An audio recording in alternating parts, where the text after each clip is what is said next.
Hello, Jack. This is Tina coming to you from San Francisco. How are you and where are you? I'm doing all right. I'm in St. Louis, Missouri.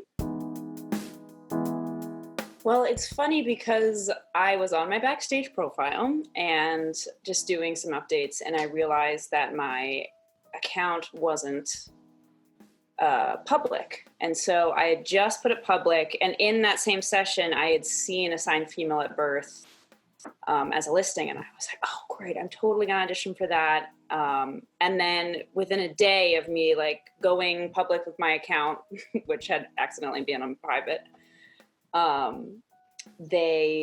Lyra Lynn reached out to me and asked me to audition for a couple of parts, or one parts, and then I asked to audition for another part as well. And yeah, I just felt really pleased that it was just trans pretty much. It's like, yeah.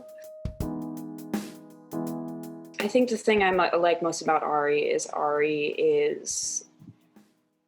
I just feel like very grounded and also very genuine and sincere, both by being, I don't know, like I feel like Ari is young, but I don't feel like Ari is naive. I feel like Ari is really hopeful and earnest and looking to see the best. And I feel really relieved to be able to pour those parts of myself into Ari.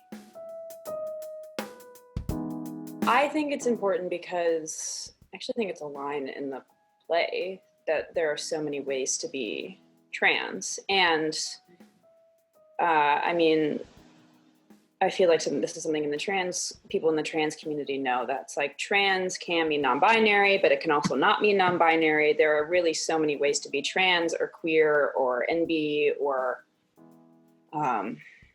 just yourself. And we have these terms. It's nice I feel like this series gives a lot of language to things that people who aren't trans or aren't queer or aren't NB or just like don't necessarily, just don't know, not because they're rude, but just because they just physically don't have the language or know what exists. And so not only to give them the language, but even just to spark the knowledge that there is language that they can ask about. So in any group, there's going to be 20% who are already like, yes, everything you're saying, yes. And then there's 20% who are going to be like, whatever you say, I don't care. But then there's going to be 60% who just are on the fence or don't know or just kind of like, ugh. And that's who you're giving the presentation to. You're giving the presentation to that 60% who is maybe unsure or just hasn't heard about it before. Because, yeah, you're probably not going to do much to those two other 20%.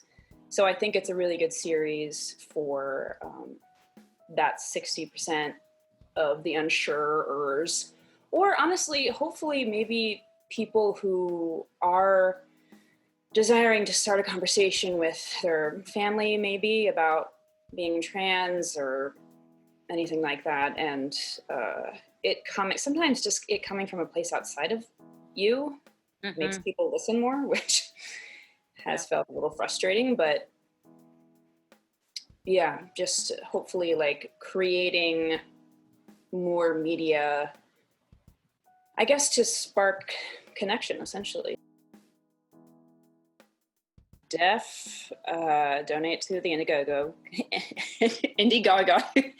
Deaf, donate to the Indiegogo campaign, which is Assigned Female at Birth, a web series. Though I think we're pretty close to our goal, but obviously, especially with this newer media, having extra funds just in case could be really useful. Just in case we need mics, just in case we need backdrops.